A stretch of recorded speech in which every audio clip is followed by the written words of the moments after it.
ए भैया तार बाबू के बियाह होता हो। का बात करता रही बुढ़ापा में? अरे तार हो बाबू ना होई बाबू। का बाबू बाबू बाबू ए बाबू आओ ना। अरे ई त हमर मजनुआ हो। अरे भाग जो ना त तहरा के मुआ दिहे सोन। ए बाबू बाबू बाबू आओ ना। हाँ बहुते प्यारी करिले जानू देख ल सीना फाड़ के अइबू ना तो मर जाइब दो तहवे चियार के बाबू ना बहुते प्यारी करिले जानू देखो सीना फाड़ के आवो ना तो मर जाइब दो तहवे चियार के मेरी शादी में अड़चन लाओ ना।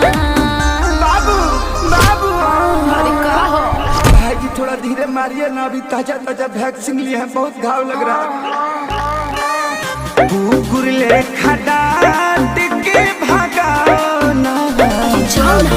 ए बाबू बहरिया ना। अरे जाओ ना।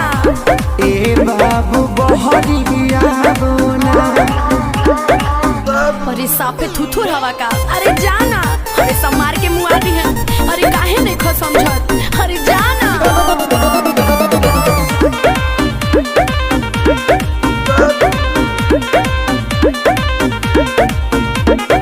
फेसबुक पर देखनी ह शादी के क्लिप के लव के ते धो दे हली गोबर से लिप के बाबू।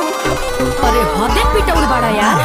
भाग भाग भाग नाता भाई हमर धाके लती ये दिए बड़े खिसियाई ललूर लंगड़ धके तोहके बनाइए दिए बुझे। देखो माथा मेरा गरम होना। हे बाबू आओ ना। बक भाई से अपना